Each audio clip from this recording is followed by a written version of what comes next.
श्री राधा कृष्ण चरण कमलेभ्यो नमः। श्रीमद्भागवतम दसम स्कंद 65वां अध्याय श्री बलराम जी का ब्रज गमन। जय राधा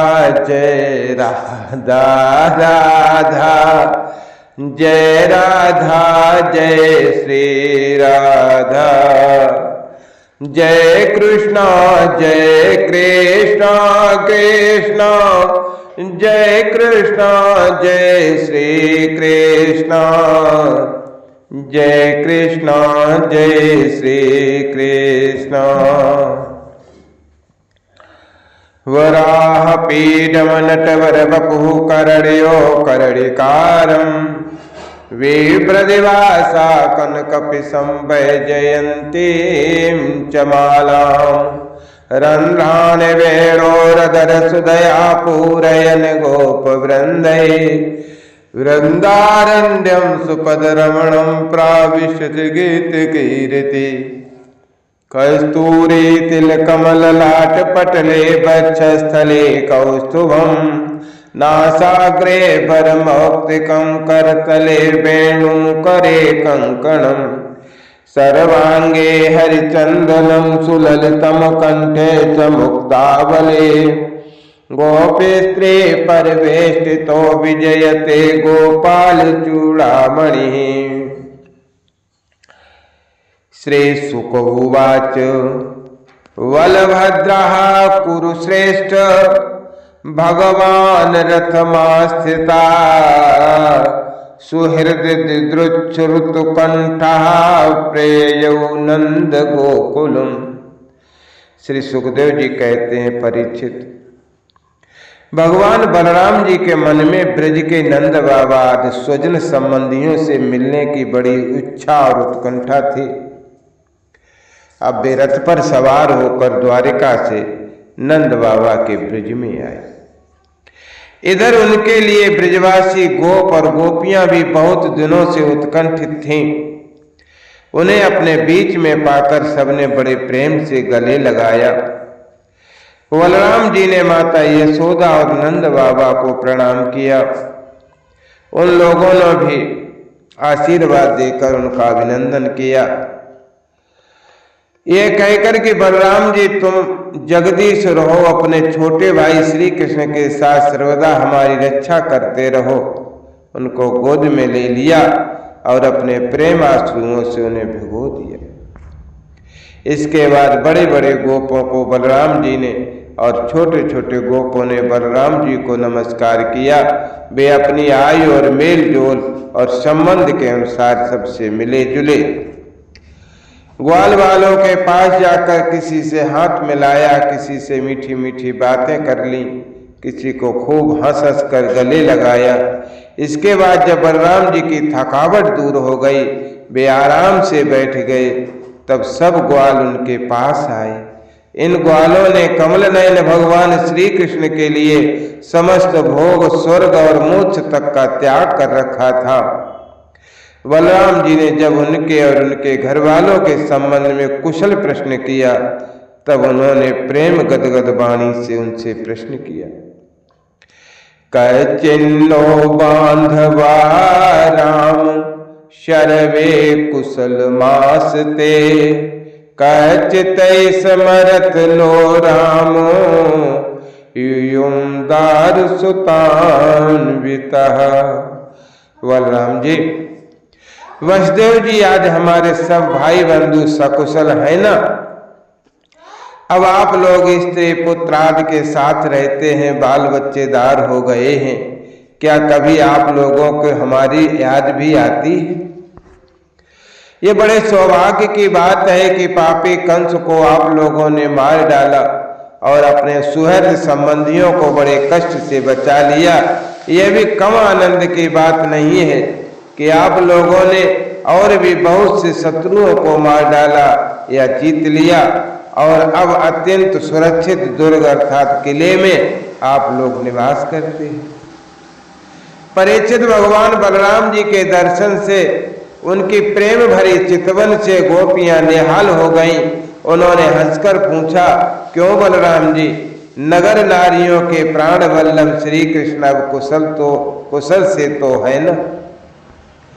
क्या कभी उन्हें अपने भाई बंधु और अपने माता पिता की भी याद आती है? क्या वे अपनी माता के दर्शन के लिए एक बार भी यहाँ आ सकेंगे? क्या महाबाहु श्री कृष्ण कभी हम लोगों की सेवा का भी कुछ स्मरण करते हैं? आप जानते हैं कि स्वजन संबंधियों को छोड़ना बहुत ही कठिन है, फिर भी हमने उनके लिए माँ बाप छोड़े, भाई बंधु छोड़े, पति पुत्र छोड़े और बहन बेटियों को भी छोड़ दिया था, परंतु प्रभु वे बात की बात में हमारे सौहार्द और प्रेम का बंधन काटकर हमसे नाता तोड़कर परदेश चले गए। हम लोगों को बिल्कुल ही छोड़ दिया। हम चाहती तो उन्हें रोक लेती, परंतु जब वे कहते कि हम तुम्हारे ऋणी हैं, तुम्हारे उपकार का बदला कभी नहीं चुका सकते, तब ऐसी कौन सी स्त्री है जो उनकी मीठी मीठी बातों पर विश्वास न कर लेती? एक गोपी ने कहा, बलराम जी, हम तो गांव की गंवार ग्वालिने ठहरी न, उनकी बातों में आ गई, पर नगर की स्त्रियां तो बड़ी चतुर होती हैं, भला वे चंचल और कृतज्ञ श्री कृष्ण की बातों में क्यों फंसने लगी? उन्हें तो वे नहीं छका पाते होंगे। दूसरी गोपी ने कहा, नहीं नहीं सखी, श्री कृष्ण बातें बनाने में तो एक ही हैं, ऐसी रंग बिरंगी मीठी मीठी बातें गढ़ लेते हैं कि क्या कहें। उनकी सुंदर मुस्कुराहट और प्रेम भरी चितवन से नगर नारियां भी प्रेमावेश से व्याकुल हो जाती होंगी और वे अवश्य उनकी बातों में आकर अपने को निछावर कर देती होंगी। तब तक तीसरी गोपी ने कहा, अरे गोपियों, हम लोगों को उसकी बात से क्या मतलब है? ये समय ही काटना है तो कोई दूसरी बात करो ना। यदि उस निष्ठुर का समय हमारे बिना बीत जाता है तो हमारा भी उसी की तरह भले ही दुख से क्यों न कट ही जाएगा। अब गोपियों के भाव नेत्रों के सामने भगवान श्री कृष्ण की हंसी, प्रेम भरी बातें, चार चितवन, अनूठी चाल, प्रेमालिंगन और मूर्तिमान होकर नाचने लगे। वे उन बातों की मधुर स्मृति में तन्मय होकर रोने लगे। परीक्षित भगवान बलराम जी नाना प्रकार से अनुनय विनय करने में बड़े निपुण थे। उन्होंने भगवान श्री कृष्ण के हृदय स्पर्शी और लुभावने संदेश को सुना कर गोपियों को सांत्वना दी। दो मासौ तत्र चावात सीन मधुम माधव मेव च रामा छपासु भगवान गोपी नाम रतिमा बहन। वसंत के 2 महीने अर्थात चैत्र और वैशाख वहीं बिताए। वे रात्रि के समय गोपियों में रहकर उनके प्रेम की अभिवृद्धि करते। क्यों न हो, भगवान राम ही जो ठहरे। उस समय कुमुदनी की सुगंध लेकर भीनी भीनी वायु चलती रहती। पूर्ण चंद्रमा की चांदनी छिटक कर यमुना जी के तटवर्ती उपवन को उज्जवल कर देती और भगवान बलराम गोपियों के साथ वहीं विहार करते। वरुण प्रेषिता देवी वारुणी वृक्ष कोटरात पतंते तद वनम सर्वम स्वगंधेनाद्यवा सहित। वरुण देव ने अपनी पुत्री वारुणी देवी को वहां भेज दिया था। वो एक वृक्ष के खोड़ल से बह निकली। उसने अपनी सुगंध से सारे वन को सुगंधित कर दिया। मधुधारा की वो सुगंध वायु ने बलराम जी के पास पहुंचाई, मानो उसने उन्हें उपहार दिया हो। उसकी महक से आकृष्ट होकर बलराम जी गोपियों को लेकर वहां पहुंच गए और उनके साथ उसका खूब पान किया। उस समय गोपियां बलराम जी के चारों ओर उनके चरित्र का गान कर रही थीं और वे मतवाली से होकर वन में विचर रहे थे। उनके नेत्र आनंद मद से विह्वल हो रहे थे। गले में पुष्पों का हार शोभा पा रहा था। वैजयंती की माला पहने हुए आनंदोन्मत्त हो रहे थे। उनके एक कान में कुंडल झलक रहा था। मुखारविंद पर मुस्कुराहट की शोभा निराली ही थी। उस पर पसीने की बूंदें हिमकड़ के समान जान पड़ती थी। सर्वशक्तिमान बलराम जी ने जल क्रीड़ा करने के लिए यमुना जी को पुकारा। परंतु यमुना जी ने यह समझ करके ये तो मतवाले हो रहे हैं, उनकी आज्ञा का उल्लंघन कर दिया, वे नहीं आए। तब बलराम जी ने क्रोध पूर्वक अपने हल की नोक से उन्हें खींचा और कहा, पापनी यमुने, मेरे बुलाने पर भी तू मेरी आज्ञा का उल्लंघन करके यहाँ नहीं आ रही है, मेरा तिरस्कार कर रही है। देख, अब मैं तुझे तेरे स्वेच्छाचार का फल चखाता हूं। अभी अभी तुझे हल की नोक से 100 टुकड़े किए देता हूं। जब बलराम जी ने यमुना जी को इस प्रकार डांटा फटकारा, तब वे चकित और भयभीत होकर बलराम जी के चरणों पर गिर पड़े और गिड़गिड़ा कर प्रार्थना करने लगे कि राम राम महाबाहो, न जाने तब विक्रमम, ऐसई कांसेन विद्रता जगती जगतापते।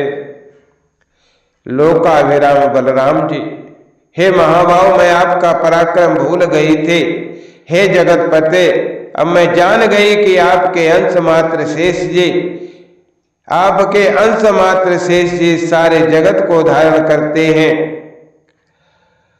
परम भावम भगवतो भगवन माम जानती, मोह तुमर हर्ष विश्वात्मन प्रपन्नाम भक्त वत्सल। हे भगवान, आप परम ऐश्वर्यशाली हैं। आपके वास्तविक स्वरूप को न जानने के कारण ही मुझसे यह अपराध बन गया। हे सर्व स्वरूप भक्त वत्सल, मैं आपकी शरण में हूं, आप मेरी भूल चूक क्षमा कीजिए, मुझे छोड़ दीजिए।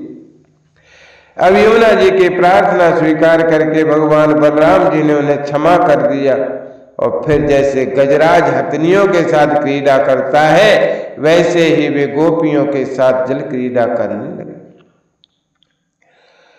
जब वे यथेष्ट जल विहार करके यमुना जी से बाहर निकले, तब लक्ष्मी जी ने उन्हें नीलांबर, बहुमूल्य आभूषण और सोने के सुंदर हार दिया। बलराम जी ने नीले वस्त्र पहन लिए और सोने की माला गले में डाल ली। वे अंगराग लगाकर सुंदर भूषणों से विभूषित होकर इस प्रकार शोभायमान हुए, मानव इंद्र का श्वेत वर्ण ऐरावत हाथी हो। परीक्षित, यमुना जी अब भी बलराम जी के खींचे हुए मार्ग से बहती हैं और वे इस ऐसी जान पड़ती हैं मानो अनंत शक्ति भगवान बलराम जी का यशगान कर रहे हैं। बलराम जी का चित्त ब्रजवासिनी गोपियों के माधुर्य से इस प्रकार मुग्ध हो गया कि उन्हें समय का कुछ ध्यान ही न रहा। बहुत सी रात्रियां एक रात के समान बीत गईं। इस प्रकार बलराम जी ब्रज में विहार करते रहे। इत श्रीमद्भागवते महापुराणे पारमहंसायाम सहितायाम दशम स्कंदे उत्तरार्धे बलदेव विजय यमुनाकर्षणम नाम 65तमो अध्यायः। जय राधा जय राधा राधा, जय राधा जय श्री राधा, जय कृष्णा कृष्णा जय कृष्णा जय श्री कृष्णा, जय कृष्णा जय श्री कृष्णा।